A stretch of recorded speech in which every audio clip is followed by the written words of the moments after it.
On today's episode of the John Campea Show podcast, Giancarlo Esposito has just confirmed that he has been in talks with James Gunn for appearing in the new DCU sooner than you think. Also, Jake Gyllenhaal's Roadhouse remake getting an R rating. The new Marvels movie coming out from Marvel has just put out a brand new trailer, and it's like they were listening to me and Rob complain about their trailers yesterday, because this is the best one they've done so far. Also, Taylor Swift this morning announced that her Eras Tour is coming to theaters, and they're already crashing movie ticketing websites, which I didn't see that coming. Anyway, also, The Flash has completed its journey of failure with abysmal streaming numbers coming out of the gate. That and a whole bunch more. The John Campea Show podcast starts right now.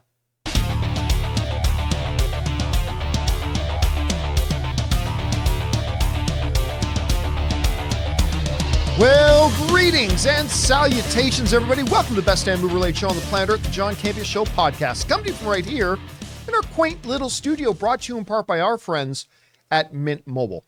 I am, of course, your host, John Campea, and it is an awesome honor and privilege, as it is every day, to have you, our international friends, gather around as we talk about our favorite things in the world. Movies, movie news, TV, streaming, all sorts of good stuff. Not just giving you our opinions, but also giving you some information and context so you guys can form your own well-informed opinions, whether they're the same or completely different from ours.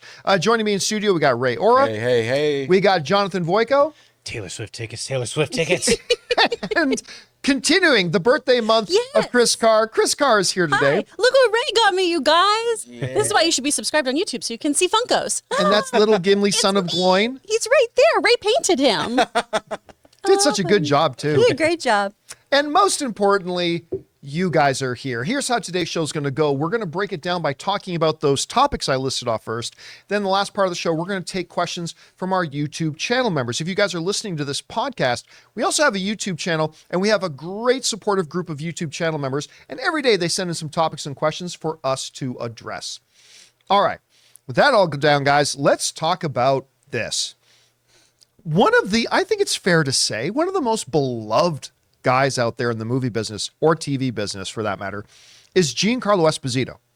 Like, there's no division when it comes to Giancarlo Esposito. Ask anybody.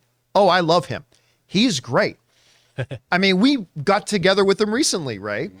In Los Angeles, and the dude couldn't have been friendlier, nicer, going out of his way, like thinking, oh, is it even appropriate to shake his hand? And he pulls you in and gives you a great big hug.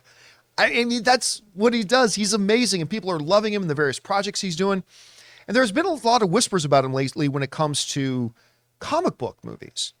For instance, there have been a lot of whispers that he could end up being a Charles Xavier or a Magneto in upcoming X-Men films. Maybe. Haven't heard those whispers in a while, but those have been out there.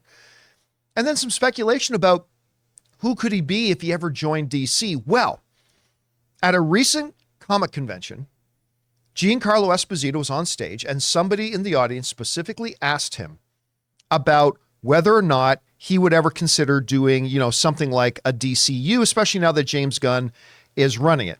And what he basically said, here's an image of it here. I won't play the video just in case of copyright thing, but basically, once asked that question, Giancarlo's answer was basically, well, I'll tell you this. Me and James Gunn have been talking, and maybe something will happen pretty soon.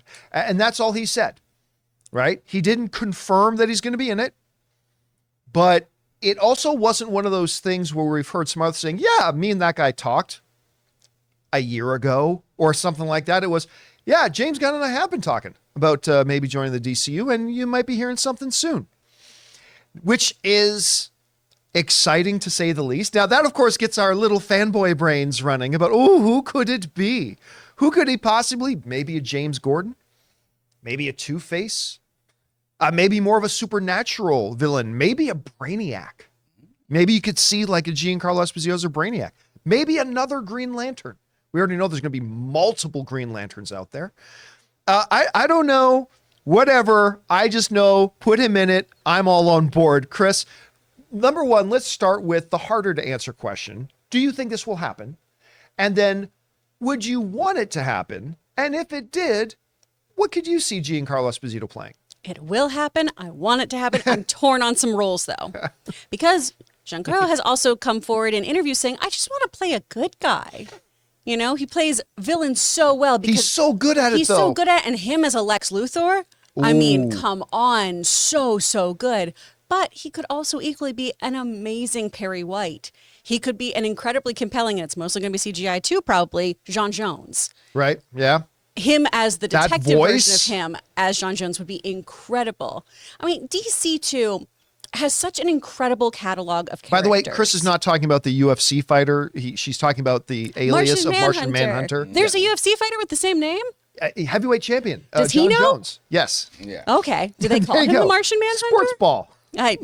Buddy, you got to treat like SAG. You can only have so many names out there. That's okay? true. There can only be one. Highlander rules. One of you's got to go. That's why me and that juicer lady are like, well, one day we'll figure out who's the right Chris Carr. I'm so glad you mentioned that. I've come across her so many times when I'm doing It's searches. why people too will be like, wow, Chris Carr looks really, really great for someone who's pushing 60. And I'm like, well, that one's not me, but thank you so much. Thank you so much. She's way healthier than me though. Oh my gosh. But I think that having somebody of this caliber too is what DC needs. We've talked about this so many times before. The DC catalog is so great. It has so many rich characters. It's so wonderful. And, you know, the movies just haven't always sung like they should.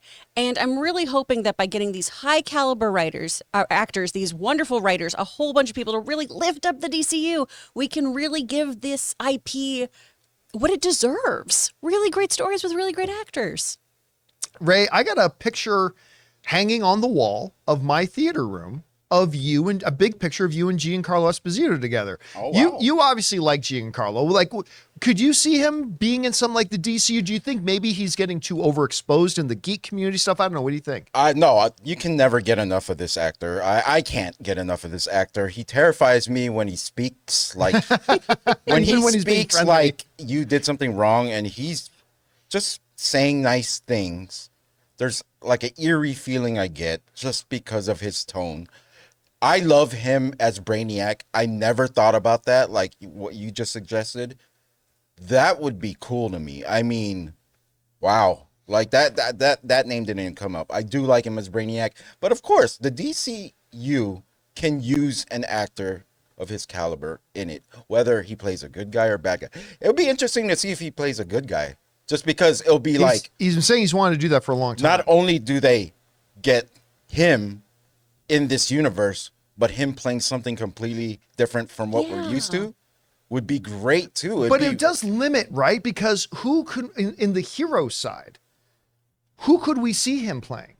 Anybody. But really, Yeah, on the right. villain side, we seem to have a laundry list that we could pull out that villains. But other than maybe a brand new character that isn't in the comic pages, maybe a Green Lantern. I mean, Alfred. hey, don't laugh. I mean, He could. You've had some of the all-time greats, Jeremy Irons, Michael Caine. I mean, the people who have played Alfred is a Hall of Fame list of actors. I could totally see him playing a badass Alfred. I would love that. Martian Manhunter too. Yeah, Martian Chris, Manhunter is the one that looks seems yeah. to great. Just because its voice in itself. Yeah. I hear. Even though I think Martian Manhunter is the stupidest hero in the DC What? universe. I know everybody gets so mad at me when I say that. That's like I've my never top liked three, Martian bro. Manhunter. Come on, get out. Of here. Anyway, Get out of here. with that down, guys, My show now. let's move on to the next thing, shall we? You know, if you want to talk about dude movies, there's probably a bunch you can pull up, but one that most dudes will say is like on their repertoire is Roadhouse. I fuck guys like you in prison. Like, well, there you go. There it is. There's the scene. And he ripped out his throat. All I can think, whenever I think about Roadhouse, I just think about Andy Dwyer doing the rundown Acting everything out. about Roadhouse. I love Roadhouse. There's a lot of hair right there. That's a Oh my lot gosh, of it's so hair. magnificent. And it's like, Glorious be lion. nice until it's time Lioness. not to be nice.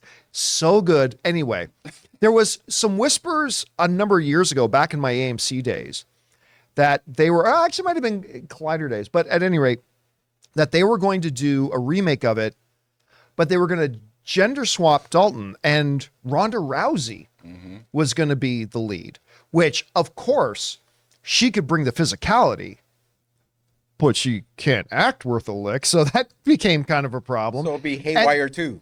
What's that? Haywire too. It would be a Haywire situation, right? Where they'd be like dubbing the voice.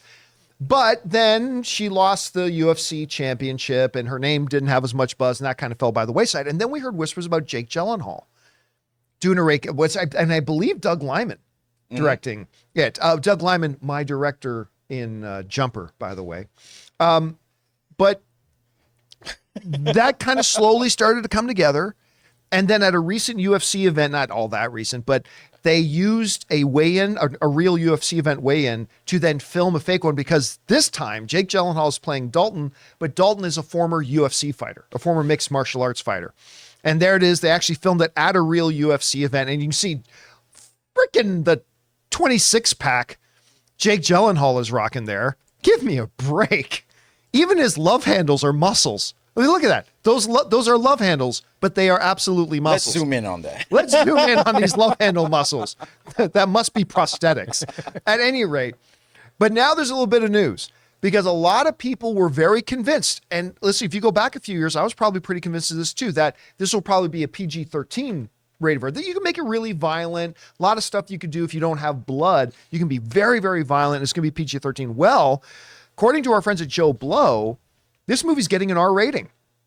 This, again, comes to Joe Blow, who writes, there's bound to be blood on the barroom floor when Doug Liman's Roadhouse remake starts a rumble in theaters. According to filmratings.com, the update starring Jake Gyllenhaal is rated R for violence throughout, pervasive language, and some nudity. Today's Roadhouse remake rating clearly indicates that Liman won't be holding back when the film punches its way into cinemas, and Gyllenhaal's transformation into a chiseled behemoth won't go to waste. And I think we are actually going to see a throat get ripped out. Yeah.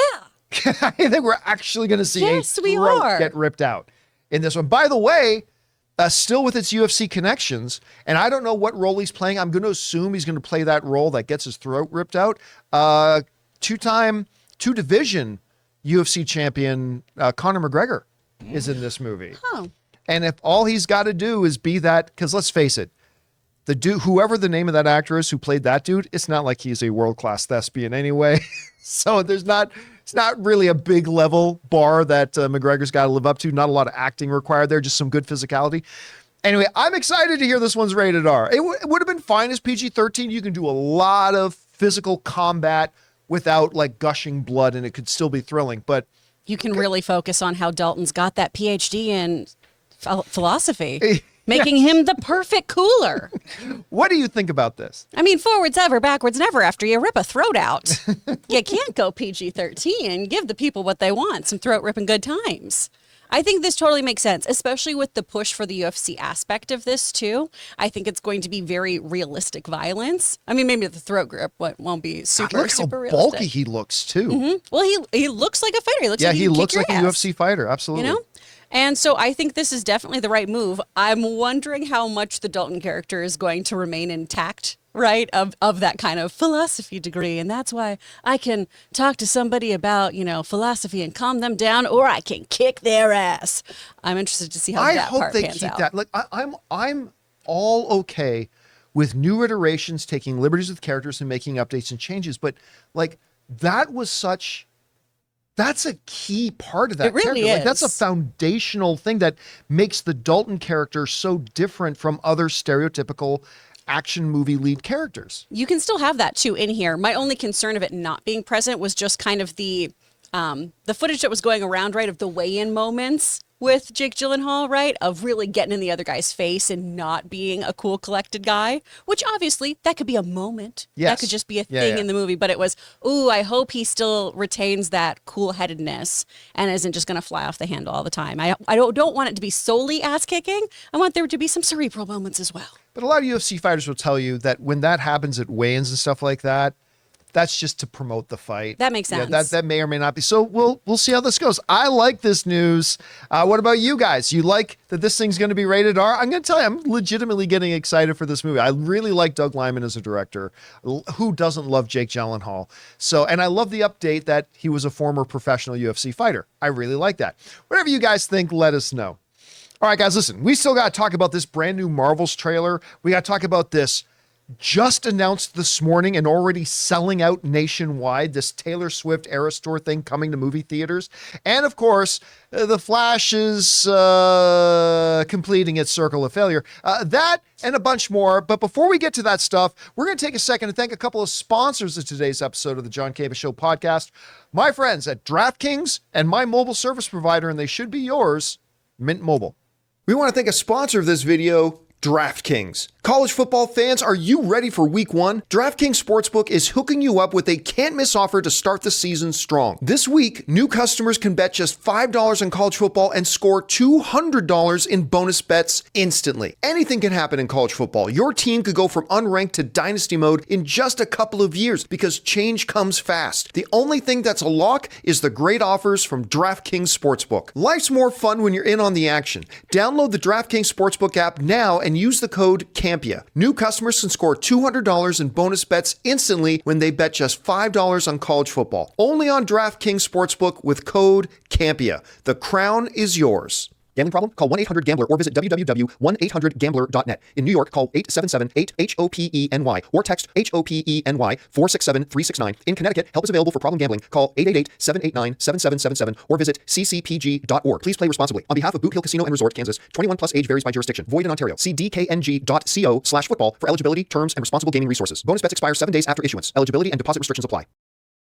Guys, we want to take a second to thank a sponsor of today's video, Mint Mobile. Signing your life away to a big wireless provider is kind of like being trapped on a roller coaster from hell. Sure, it looks like fun at first. They probably even threw in a free phone, but now you can't get off. Month after month of insane bills and unexpected thrills, like overages and surprise fees. If that sounds like your current big wireless plan, it's time to get off the ride with Mint Mobile. For a limited time, wireless plans from Mint Mobile are just $15 a month. That's unlimited talk, text, and data for just $15 a month. You guys know before I came to Mint Mobile, I was paying triple what I am paying now on the standard big wireless plan, and I will never go back. All plans come with unlimited talk, text, and high-speed data delivered on the nation's largest 5G network. Use your own phone with any Mint Mobile plan and bring your phone number along with all your existing contacts. To get your new unlimited wireless plan for just $15 a month and get the plan shipped right to your door for free, go to mintmobile.com/Campea. That's mintmobile.com/Campea. Cut your wireless bill to just $15 a month at mintmobile.com/Campea. And thank you again to our friends at DraftKings and Mint Mobile for sponsoring this episode of the John Campea Show podcast. All right, guys, with that down, let's move on to this, shall we? You know, it was just yesterday that Rob and I were discussing and talking on the show about, you know, kind of the disappointment with the marketing for the Marvels up until this point. And, you know, Rob was mentioning, I don't even know if it's got me all that excited to see it at all. I said the only reason I'm excited to see it, like, I liked Captain Marvel, I did. But the only reason I've got any enthusiasm to see this is because Ms. Marvel, because Kamala Khan, I love her. But the trailers have, I mean, they've been horrible. But we went through a laundry list of the things that we think they've been doing wrong. And a couple of the key ones is they're not really focusing on the characters.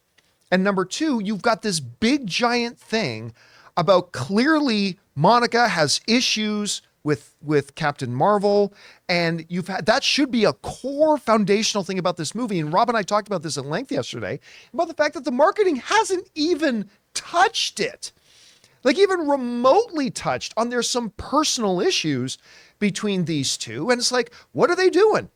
Well, here we are 24 hours later, and the Marvels has dropped a new trailer. And I was texting with Rob earlier this morning. It's like, it's almost as if they listened to our complaints yesterday and whipped this trailer together. Obviously, that's not what happened. But I mean, it's like that happened. And they put out what is easily the best piece of marketing they've had for this movie so far. A new Marvels trailer is now out. And I'm not going to tell you it's the best trailer of the year or anything like that, but I think most people are going to agree this is simply the best piece of marketing they've done for this particular movie so far. And they totally address those things that Rob and I were talking about. First of all, they really delve into the individual characters, right? Great stories start with great characters. And they really go through a progression of the three of them, by the way, and a lot of new footage, starting off with a shot of Captain Marvel flying through the galaxy with the cat sitting on her shoulder. fuck cats, but that looked adorable. I love cats. That looked absolutely wonderful. I thought that looked great. And then they finally start to get into the stuff about, her telling young Monica, I'll be back before you know it, and blah, blah, blah. And then cutting to Monica, you disappeared. I got blipped. Mom died. Where were you? It's like, yeah, finally, just start touching on this. This has got to be a key inter-character dramatic thing that goes on in the movie. And they finally addressed on that and touched that. Ms. Marvel's mom, as Monica's describing her powers, what'd she do? That's nice. Where's my daughter? I love that family so much. I would watch an entire movie of just the family sitting in their living room talking about their weekend. I would totally watch that. Now, has this trailer moved me from kind of making myself be interested in it just because Kamala Khan's in it to being wildly excited for this movie? No, I'm still not wildly excited for the Marvels, but I'll tell you what, it has moved the needle. I am now that I can honestly say I am legit interested in this movie. I'm not going to pretend that I'm super excited for it still, but this trailer has done a lot to move me from my, I'll say lukewarm feelings about it to, okay, now it's starting to look like something worth watching. Whether it is or not, whether the movie's good or bad, who knows? We won't know until we see the actual movie. But this trailer, best piece of marketing they've done so far. It has gotten me more excited for the film, even if I'm not jumping out of my seat and buying my tickets for it already. It's a pretty good job. They did a good job. Chris, you had a chance to see this. I'm curious, where has your needle been as far as the Marvels up until right now? And has this trailer for you done anything to move that needle? I've been interested in it. I haven't been over the moon about it, if I'm being completely honest, because Ms. Marvel has been kind of the pushing force for me as well. I really like Monica Rambeau. I think she was wonderful in WandaVision. And I did enjoy the first Captain Marvel movie. There were some issues with it, but overall, I think it's a good one. It's a middling MCU film. Exactly. It's not the worst, but it's totally fine. It does a great job introducing the character. Great soundtrack. Love that. Oh, it was. Yeah, really good soundtrack. But for the most part, it's been, okay, so they switch places. All right, well, that'll be neat. This trailer shows so much of the importance of editing for narrative purposes. Yes. Because we really don't get too much new footage or new bits of dialogue or anything aside from those little moments of the where were you kind of aspect of this. We have the it gets lonely. So we have Carol not only as this defender of the universe, but a lonely human being still at the end of the day who feels kind of adrift and literally doesn't know who she is and is still trying to get that kind of sense of agency back of who she is and what her memories are and what her life was before this. We see how her just being ripped from everyone really affected people like Monica, whose then life got turned completely upside down too because of the blip and her mother and everything. We see, Kamala just thrown into all of this, but it's not the dream that she's wanted. She's only wanted to be somebody like Carol Danvers, and here she is with real world scenarios that have really shook her and made her life difficult. This did such a great job of letting me see, oh, we're going to find out this greater connection, not only through their powers, but through their life experiences. And that's when I think the Marvel movies have really sung in the past, is when it has been, yes, this is about super people. Yes, this is about life or death stakes that could have intergalactic consequences, but it's character-driven storytelling.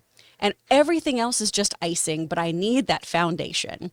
And I think this trailer at least gives me the promise of that. If it'll execute on it, we'll see. But this makes me much more excited.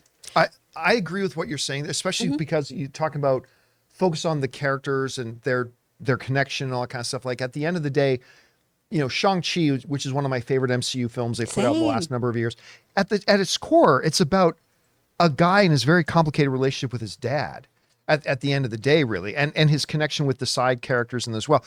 One of the additional new pieces of footage in it, too, that I thought was really good, and I think it tells us a lot, is Carol sees Kamala's bangle. Yes. Goes, where did you get that?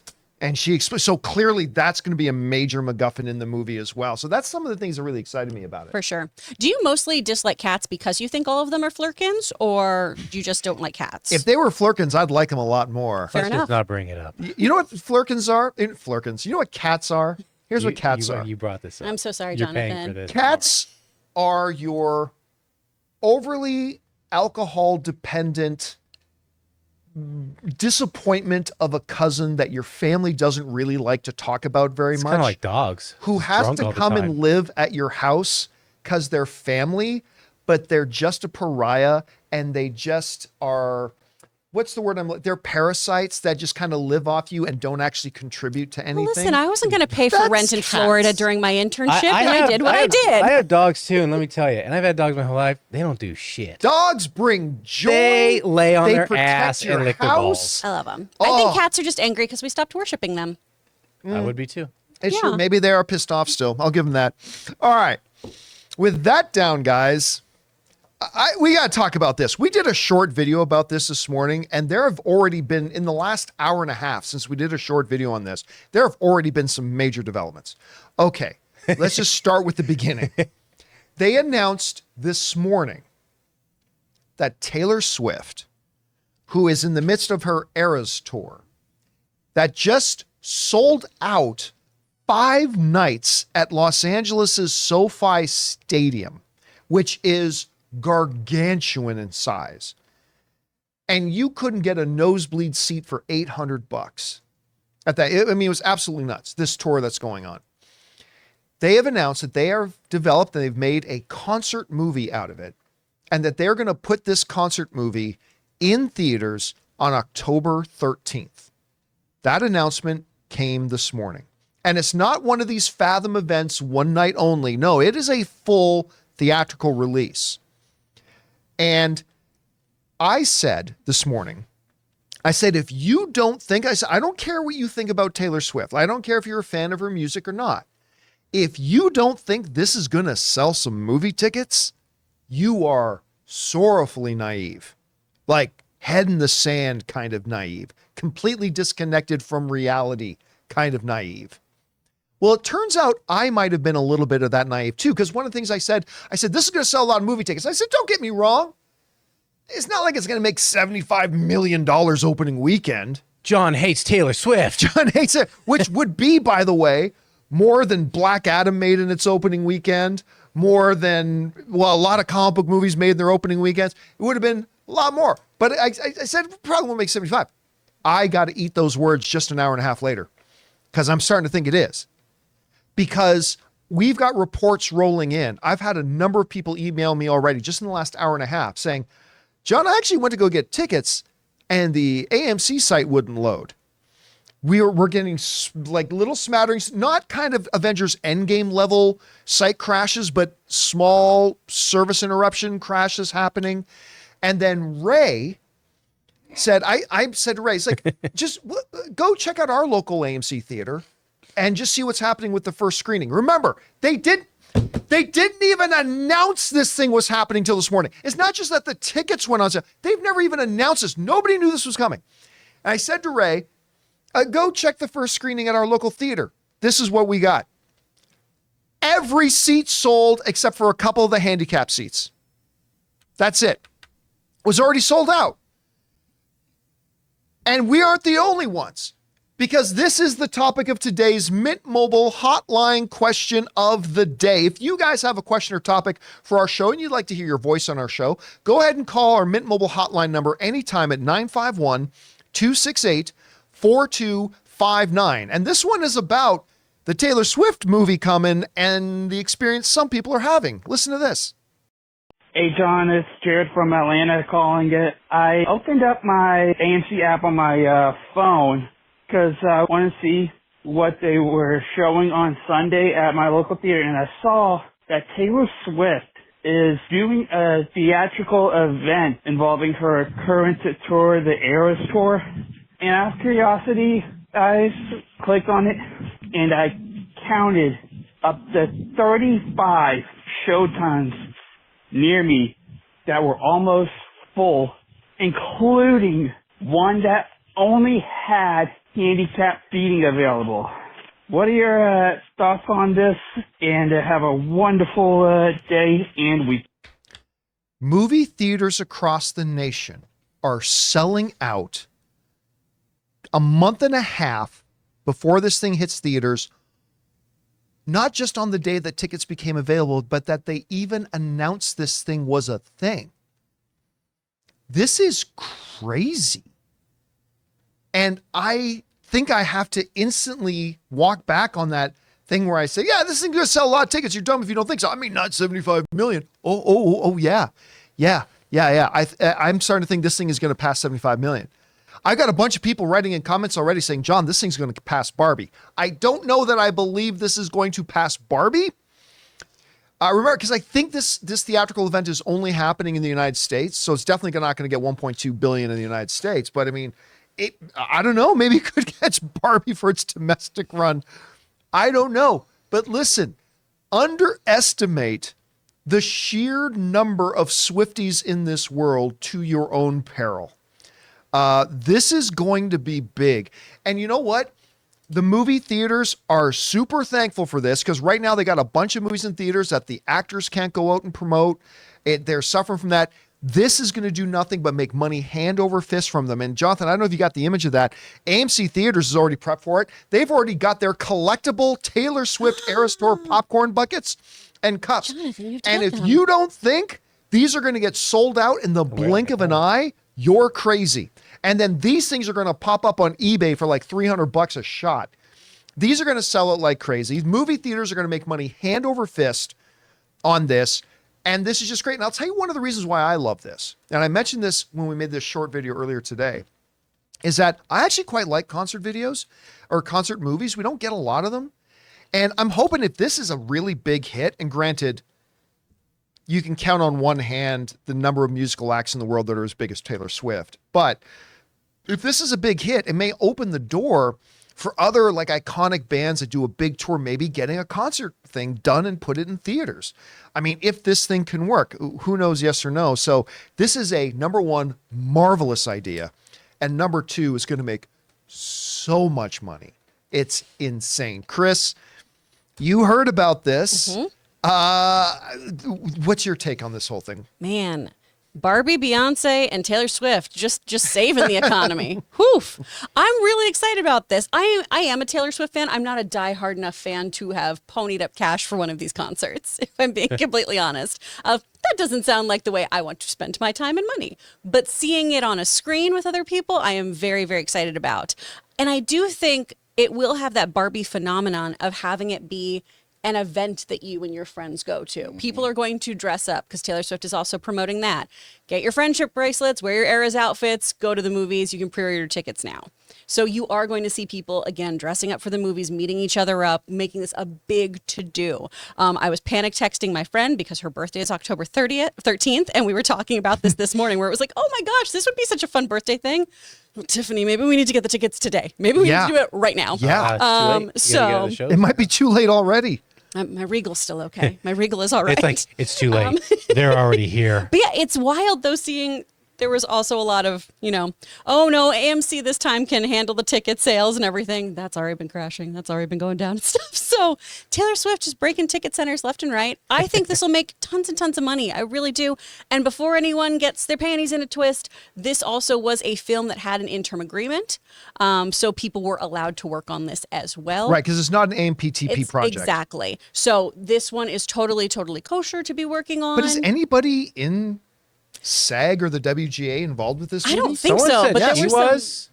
Taylor Swift, I believe, I mean, might she be a has SAG been in member a couple of because she's been movies, in but movies. I don't know. I guess she'd have to join SAG to be in those movies. Babylon so and things maybe? like that too. But either way, it's not an AMPTP. Or not Babylon, excuse me, Amsterdam. She was in Amsterdam. Right. But I know that started going around too. And don't of forget like, Cats. She was in Cats. I try to yeah. forget Cats every day. And if you like cats, great. I love that for you. But where are the buttholes? So I think this is a good thing for movie theaters. And I think movie theater owners are going to be over the moon about having something like this in their theaters. They're going to be so excited to have people coming in. Okay, you pointed out that you'd think AMC would be ready for it. Listen, in AMC's defense, and any other sites that might be having trouble with this, even I, who earlier today said this is going to sell a lot of tickets, even I didn't think that we would be going onto our AMC apps now and finding everything's already fucking sold out. Her following is so ginormous. That is the technical scientific term for it. It's a buttload of people. And regardless of your And they're feelings, passionate. They're so passionate. Regardless of how you feel about Taylor Swift too, there is no denying that she is one of the most important and influential artists of this time. If you don't like her music, if you don't vibe with it, that's totally fine. But she sells music like hotcakes. She writes everything herself. She has an incredible work ethic. She's been directing her videos too, that makes that foray into directing later seem so much more natural. I mean, that's how David Fincher started. She works so freaking hard, and people flock to her. So this is just the beginning of these ticket sales. This is going to be sold out today. That the week after her latest album came out, the one with Antihero, which, by the way, again, I'm no Swiftie. Antihero is a hell of a song. Great song. It's a brilliantly written song. But the week after that album came out, it has never happened in history. I don't think it'll ever happen again. All 10 spots on the top 10 charts were all songs from her new album. Yep. I have never seen that in my lifetime, where number 1, number 2, number 3, number 4, all the way through number 10 was all Taylor Swift's this, Taylor Swift's that. I think Michael Jackson had Beat It and Billie Jean at number 1 and 2 at the same time. But and maybe that's happened more times than that. But I mean, the top 10, all 10 spots. That's not telling you she's great. That's telling you what Chris has just said. She's wildly popular.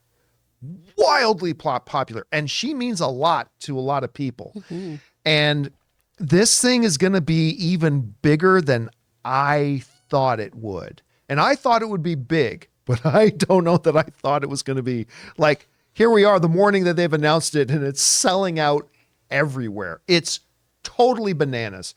Anyway, all right, guys, with that down, let's go on and talk about this, shall we? You know, the story of The Flash, DCEU's The Flash, is a tale of failure. On many levels. I mean, listen, you know, I thought it was a very good movie. I really enjoyed the film. So I'm not saying this as a hater, because I really enjoyed the film. I thought it was really fun. So it is somebody who really enjoyed the film. I'm telling you, this is a story of failure. It was a failure from the moment it began 10 years ago, right? Remember when it came out of the gate?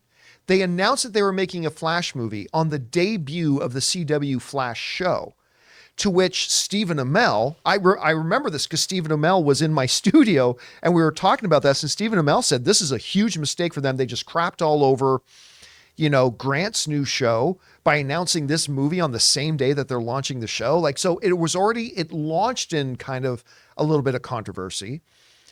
Then 9.5 years of incompetence and failure that they couldn't get the damn movie put together. It's been 84 years.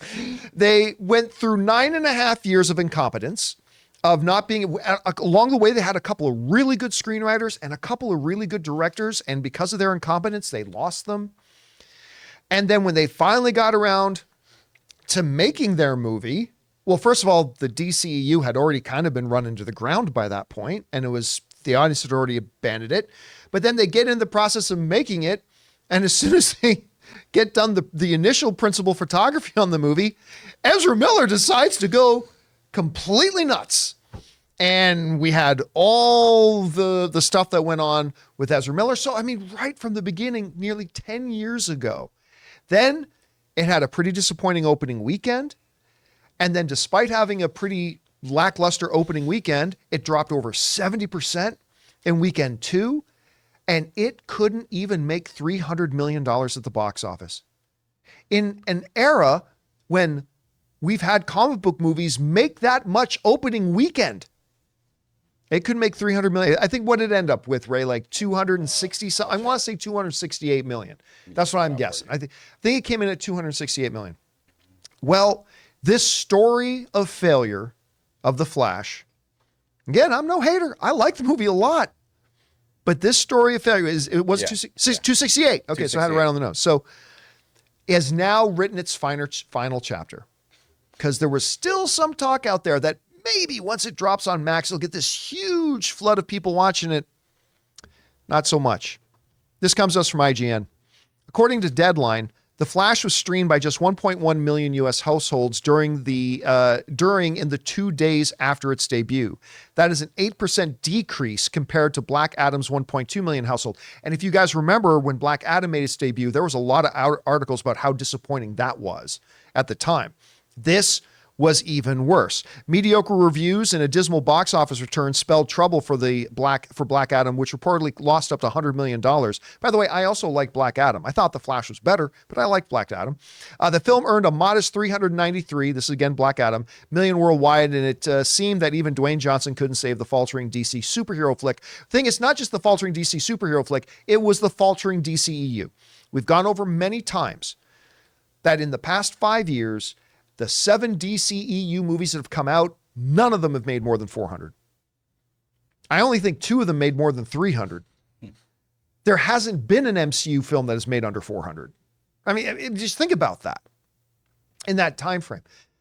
And now The Flash has written its final chapter. It's now had its streaming debut, and nobody was interested. And you know what? I'm a little bit guilty of it because I didn't watch it either when it dropped on streaming. And I'm somebody who likes the movie. I probably will watch it again. I'll probably curl up in the theater room some night here in the next couple of weeks and sit down and watch Flash again. Because I don't care what any of you rest of you say. I thought it was really fun. But mainly just Chris. I liked it too. I love that you guys liked it. Good for you. I'm going to put so much spiced rum in this mug because I'm never going to have to talk about this movie again. Yeah, that might be it, right? This might be the last time we ever have to talk about The Flash. All super chats now are going to be like, Chris, The Flash. So, I mean, that's it. Final chapter's written in the book of failure. The final chapter is done. Close it up. We can now do the postmortem on Flash later, I suppose. Anyway, Chris, you know, some people, and I understand because there have been movies that have struggled and then they hit streaming and then suddenly a whole bunch of people watch it streaming, right? Yeah. Some people thought maybe that could happen with Flash. It clearly didn't. What are your thoughts on this? You surprised, not surprised, indicative of just the whole mess it's been? You know, it probably is indicative of the whole mess, but I am pretty surprised because, you know, there were a lot of people who did that. Well, I'm not going to see this because I don't want to support this movie because of Ezra Miller, which, right. You know, decide however you want to move through your life. If you want to vote with your dollar that way, sure. I went and saw it. I didn't love that movie, as you guys know, but it also wasn't as completely as abysmal as I thought it would be. I enjoyed the Keaton of it. I love Supergirl. Yeah, you know, me too. I want more of Kara. I want more of this Keaton. And, you know, some of the comedy, the talk about the whole, like, how time travel worked with the roommates. I loved that. Oh, yeah. I thought stuff like that was fun, and I wish we had more of that. The movie just didn't work for me. The guy when he sticks up his leg. Oh, my God. That was their great. little physicality was so great. But, you know, I figured a lot of people who said, I'm not going to watch this movie on principle, then would, well, I mean, it is on Max, so I guess I'll watch it, and then would begrudgingly watch the movie. Begrudgingly, right? Everyone who's like, I can do this from the comfort of my own home and still seem like I have morals. Just watch a movie if you want to watch a movie. I really figured a ton of people would do that, and I'm very surprised that people didn't. I truly, truly am. I honestly thought it might find its footing on streaming. I do think that a lot of people just decided they didn't want to see this. And then it definitely did not help that reviews were so lackluster of everyone talking about the CGI, talking about how the story didn't really fire on all cylinders for them. I think all of the press surrounding it, the film itself, really, not the Ezra of it all, because if we're going to talk about our average movie-going audience, perhaps not everyone knows about the Ezra Miller situations. Some of that leaked into like the Today Show and things like that. So that's how like I kind of judge it by is, well, my mom knew about Ezra Miller. So that means probably most people do. She doesn't watch most movie shows, including this one. Thanks, Mom. But I figured that, you know, people would still tune in. And I just think that everyone kind of gave up on this one because it just didn't sound like it was a great DC movie. And it also comes back to people just don't really care about this part of the DCU anymore. The DCEU, I should say. Yeah, I think that's very, because look, even if we look at Flash, right, it still had the majority of critics liked it at 63%. Most of the audience liked it that saw it at 83%. And I do believe there were some people that didn't go to see it because it was a principal thing about Ezra Miller. By the way, that I'll never understand. They shot the movie before the Ezra nonsense started. So what, you wanted to punish the movie studio and punish the thousands of other people involved because of something Ezra did, number of things that Ezra did. after they shot most of the movie. That to me never made any sense. That being said, but I really still do believe the bigger problem was that it wasn't specific things about Flash itself. It was the entire DCEU. Like, we've gone through the list all the time about the box office numbers. It's clear. The data shows nobody's interested in going to see a DCU movie. Even when they had one with the biggest movie star in the world, Dwayne "The Rock" Johnson, that movie only made about $390 million. That's it. Shazam 2, which was a nice little film, wasn't as good as the first Shazam, only made like $130 million. Period. Done. I mean, it just, again, and I think pretty soon we're going to be able to not just close the chapter in the book of failure of the Flash, but we're going to be able to close the chapter of the last 12 years of what they tried to do with the DCU. A DCU that, by the way, never once in its history found its footing. Maybe with the first Wonder Woman film, maybe with the success of the first Aquaman, but that was it. Everything else they ever did always underperformed. And it's time for them to move on. Speaking of moving on, we are now going to move on to start taking questions from our YouTube channel members. But before we do and get to that, I don't know if you noticed this really nice, by the way, single most comfortable long sleeve shirt, button up long sleeve shirt I've ever worn. A new sponsor here on the show, our friends at Marine Lair. Guys, we want to take a second to thank the sponsor of today's video, Marine Lair. All of us as guys are always looking for shirts that look good, but more importantly, are comfortable. Now, I want you to imagine the softest thing you've ever worn, and that's Marine Lair. Marine Lair is the go-to brand for great fitting and stylish closet staples. Based out of California, where we are, Marine Lair clothes are that perfect mix of laid-back style that also looks and feels premium. And these t-shirts stay soft no matter how many times you wash them. It's time to invest in a wardrobe that will actually last. For a limited time, our listeners and viewers get an exclusive 15% off discount with the code Campea at marinelair.com. Like many of you guys, when I looked at Marine Lair's website, I could tell how good their clothes looked. But it wasn't until I got my hands on them and actually put them on that I knew just how unbelievably comfortable they are, which for me is the most important thing. And guys, how many times have you felt that you were in between sizes when buying clothes? What's cool about Marine Lair is that they have in between sizes. You finally no longer have to make that difficult choice between medium and large and extra large. I think we can all admit that the perfect tee is hard to find, but look no further than Marine Lair. For a limited time, get 15% off with the code Campea at marinelair.com. That's Campea for 15% off your entire order at marinelair.com. Saving your closet one shirt at a time.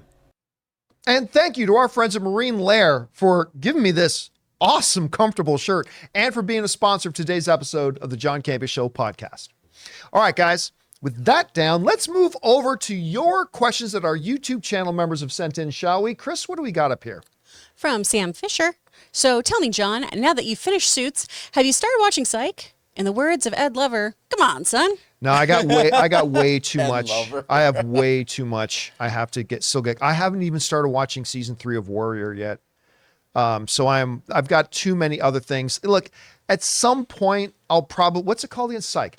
I've been having people tell me for years I should check out Psych. It's great. But I'll be on, and I'm interested. I want to, but I'll be honest with you. It's probably still a long ways off before I'm able to get around to it.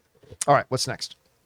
From CJ Rebirth, have you guys seen DreamWorks' Road to El Dorado movie? I grew up with it alongside Prince of Egypt and think it's one of their underrated films.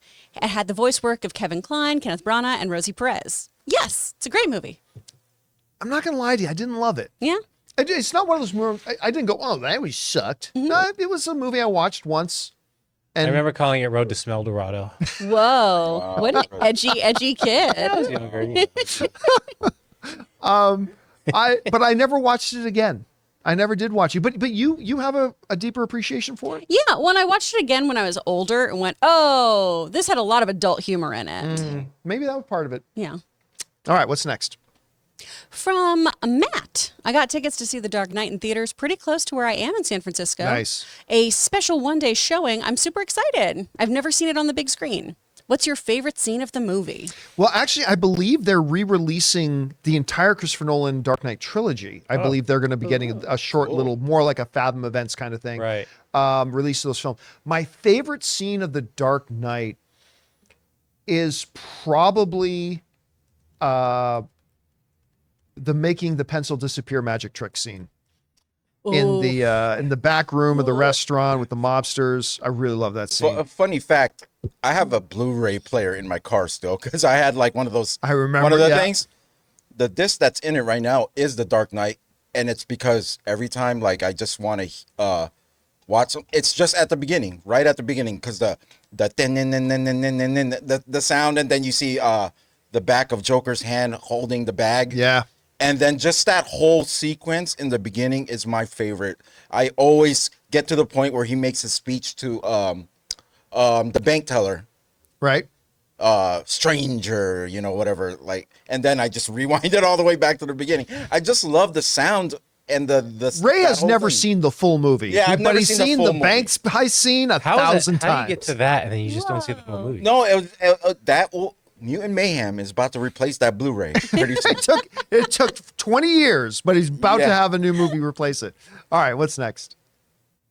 From Aaron, every theater in Queens and Manhattan is sold out for the first day of Taylor Swift's concert movie. What?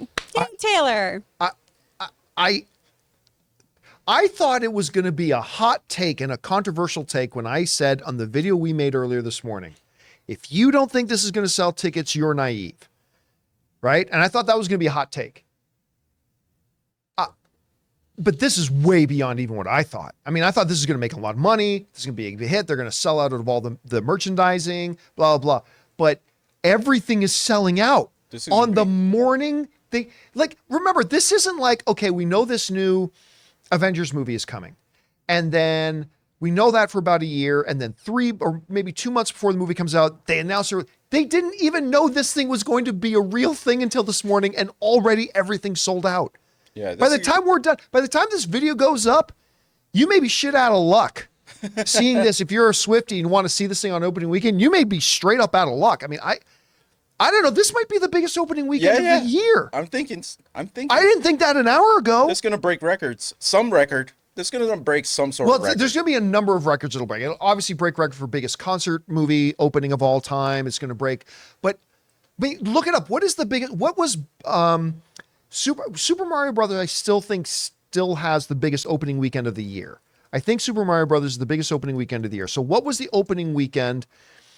The opening actual 3-day weekend for Mario Bros. Let's see. Box Office Mojo. Let Okay, me. you're gonna. But you know what, John? Like the thing is, not only that, but the theater when this thing is playing, it's gonna be rocking and rolling. I don't know how it's gonna affect the other people trying to watch other movies during the time. They're pretty. Movie theaters are pretty good at Yeah. sound But insulating their thing. This is gonna be one of the first things where if I actually went to go see it, that you can't shh anybody because Okay. everyone's gonna be singing along. All It's a right, concert so movie, so and they it will makes be sense. singing along. You're right. So Barbie was actually the biggest opening weekend of the year at 162 million opening weekend. Super Mario Brothers had 146. Okay. It damn well might be the biggest opening weekend of the year. Earlier today, I was like, I mean, don't get me wrong, it's going to be big, but it won't get 75 million. Well, I was wrong. I was very wrong. It's going to blow past 75 million. It might actually be the number one biggest opening weekend of the year because everything's already sold out. I mean, it might make like 100 million opening weekend, which would still be like top 5 biggest opening weekends of the year, which would be crazy. But this is nuts. Anyway, all right. And the nuttiness, I think, has just started. All right, what's next? From Alan, Hi Campea Crew. Shows like The Office and Parks and Recreation didn't have the best first seasons. True. And their season 2s were fantastic. I'm hoping that happens with She-Hulk season 2. I love the cast and characters of the show, so I believe the potential is there. See, I was lucky that, well, no, I was, because I was a fan of the British version of The Office. I did try The Office season 1, and it was fine. I mean, it was fine. It just really picked up. I'm lucky that I got on board with Parks and Rec well after it started. Like it was in season, I think starting season 3 when I started with Parks and Rec, because I don't know that I would have stuck with Parks and Rec if I watched season 1 when it first came out. We talked about this the other day, Chris. There are reports going around that Disney is looking at doing a She-Hulk season 2. And despite the fact that I think She-Hulk season 1 was pretty abysmal because it's a comedy that's not funny, I would be actually quite excited for a season 2 because I think all the potential is still there. If they take a big broom and sweep out that writer's room, disinfect it, wipe it down, bring in some actual comedy writers with some television comedy experience. I think a season 2 of She-Hulk could be fantastic. So I hated the first season, but I'm all for season 2. I don't know. What do you think? I didn't hate season 1. I thought there were a lot of missed opportunities. It was a Celine Dion song, you know? There were moments of gold, there were flashes of light, there were things I'd never do again. In the moment they seemed right, sure. But I think that if people allow it to have a sophomore season and give it the opportunity to actually tune in, that's what I mean by allow it. Give it another chance, see what happens. I think they could learn a lot from what happened the first season. I think part of it too, there was a lot of doubling down reactionally on social media about season 1 of like, well, you need to wait for the next 3 episodes when we're talking directly to you about how you feel about this and all your bullshit that you're putting on the internet, which became a really great commentary about how TV works right now. But I think it was a little too, it felt reactionary to the kind of critiques it was getting at the time. So I'm hoping it can just kind of learn from those growing pains and be a better show. Yeah, I mean, I get it too, because a lot of the reaction to the show was pre-written by a bunch of dark hole living losers. Yeah. So I can get reacting to that, but and I say this is somebody who hated the I was going to first say, season. and there's definitely reasons to dislike this show. 100% there were, but a lot of the bullshit that came out of some of those darker, shadier holes of loserdom, it was kind of pathetic. Anyway, all right, what's next? From Jay Superboy.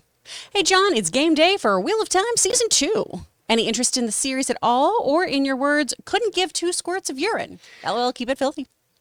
Which one is, because there's 2 different ones. There's Wheel of Time. His Dark Materials, Wheel of Time's Time. on Amazon with Rosamund Pike. Rosamund Pike. Okay. I did like the first season, and the ending of the first season when like I wasn't aware of this. So like when they suddenly do a big time leap at the end of that, it felt out of sorts with the rest of the season, but I was actually on board. I mean, I didn't love the show. Don't get me wrong. I did not love it, but I was on board with it. And yes, I will be watching the next season. And it doesn't hurt that I love Rosamund Pike. I love her. All right, what's next? From Ulatan, have you seen the last season of Jack Ryan? I was really impressed by Michael Pena. He plays a special ops soldier. In the first episode, there was a scene when he exchanged dialogue with another character, and he was terrifying. Pena has more range as an actor beyond comedy. I wish Marvel would use him more. Well, all you had to do is see End of Shift to know how good he is dramatically. And I mean, look, Michael Pena is a terrific actor. Even in Narcos. He's so good in Narcos. But I love the way Marvel uses him as Luis. He is gold in that role. I just don't know why Marvel doesn't use him at all. I did not watch the last season of Jack Ryan because the season before that lost me. I am really over the whole national hero, secret super spy, but now he's on the run from his own government. It's like, really? Like, how many times are we going to do this? Like, it's like every time there's a big super spy or super agent thing, it's like eventually their own government thinks they're the bad guy and they're on their own. It's like, I ditched it. I ditched the show. I really loved the first 2 seasons of Jack Ryan. I did. But after they started getting into that, I just ditched it and I never got back on it. All right, what's next? From Tejos. While house sitting, I binged all of Severance, Nice. 2 seasons of Ted Lasso, and first season of The Bear. Holy crap. Such amazing shows. How dare they end Severance like that? Oh, that was such a perfect ending. You know why it was a perfect ending? Because it both completed a chapter while leaving it completely open-ended at the same time. Like just think about it. They ended the season with them accomplishing the mission. Get word out. And then they did it while also having a big open-ended cliffhanger at the same time. I hate it when shows bring nothing to completion on their season finales. That always frustrates me. But they did a great job. Listen, there is some magnificent television out there right now. You just listed a couple of them. Ted Lasso, which, by the way, remember how we said when Ted Lasso was airing, it said, do you notice how it doesn't say series finale? It says season finale. Did you hear the director's comments? The guy who directed a bunch of episodes, he was basically saying, yeah, there's more to come. So there's going to be more Ted Lasso at some point. But at any rate, but shows like Ted Lasso, The Bear, Severance, and many other, There is some world-class TV out there right now. By the way, all those things I just listed, written by WGA members. I get so fucking tired when I hear these imbeciles say stuff like, "No, well, then let the writers be strike. All writing sucks now." You do realize all your favorite stuff is written by WGA members, right? You do realize that, Last of Us was written by WGA members. You do know, of course, that The Bear is written by WGA members. Everything that's great and awesome out there is written by WGA. So, yeah, of course, there's always going to be good and bad stuff. Of course there is. Always going to be good and bad stuff. But nobody can do it better than they do. This is just thought. All right, let's take time for 2 more. What's next? From Amin, any of you guys have or use Letterboxd? I was putting my 2023 film list together. I've only seen 12 so far, but number 1 for me is Spider-Verse and number 12 is Shazam 2. Personally found it super generic and boring. What's your worst, least favorite film of the year so far? Never use Letterboxd. I guess ask that about every 2 months. I've gone to some of their events with Taylor, but that's it. What is Letterboxd? Say it, but probably, yeah, what is Letterboxd? Someone explain it. Probably Fast 10. Probably Fast 10 is my word. I mean, I'd have to think about it. I'd have to sit down and look at the list of all the movies this year, but it's hard to imagine another movie other than Fast 10. If we're talking at least about theatrically released, I probably right now think that was the worst movie of the year. Letterboxd is like a film social media platform, basically. Oh, okay. All right. Last question of the day. What's next? All right. Let's take Aaron here. Oh, from Aaron. So apparently the judge dismissed the case of the guys who sued about Ana de Armas in the film yesterday. Oh. Does that mean studios will keep misleading people with their marketing? No. Because the very fact, remember, there was an initial hearing where the studio tried to get the case dismissed before it went to trial. And now there is legal precedence that the judge in that matter said, nah, they have grounds to sue. It doesn't mean you're going to win the case, but there is grounds to sue. Without trying to get into politics, think in terms of what's going on with Donald Trump right now, right? There's a grand jury that looked at all the evidence, heard from the representatives and looked at all the evidence, and the grand jury said, yeah, there is evidence here that this individual needs to stand trial for these charges. There's evidence. So that does not mean they lost the trial, though. The trial hasn't started yet. It just meant that a jury of citizens sat down, looked at all the evidence, and said, yes, there is evidence here to try and bring this person to a trial. But there was an early decision that needed to be made. I remember we did a story about this when it happened, because the studios try to say, look, this whole lawsuit should just be dismissed because there's no grounds for it. And the judge hearing that motion said, yeah, there is. You may or may not win, but there is grounds for this to move forward. That has put the studios on notice that you can't just blatantly lie to your audience. Like, you can't put out marketing saying a big movie star like Ana de Armas is in your movie, and then Ana de Armas is not in the movie, right? So there's going to be things you can get away with, things you can't get away with. And just the very fact that this thing went to trial, I think is going to make all studios at least have it in the back of their head. How misleading is this? How bad is this? Like, there's a difference between a misdirect and straight up deception, right? Those are two different things. And I think it's going to make studios have to think about that a little bit more, because if one was able to go to trial, another one can as well. And then every case will have its own individual merits. This one, the plaintiffs lost because of the individual merits of this case, but that doesn't mean another one would lose. So have to see how that goes. All right, guys. That'll do it for today's installment of the John Campea Show podcast. Thank you so much for being here, making this little show a part of your day. Big special thank you to our YouTube channel members. Number one, for being YouTube channel members and supporting what we do, but also because you sent in these great fun topics for us to discuss. I want to thank the people in the room with me. Ray Ora. See you later. Jonathan Voico. See ya. Chris Carr. Bye, everybody. Thank you guys for being here. My name's John Campea, and until next time, my friends, shake it off.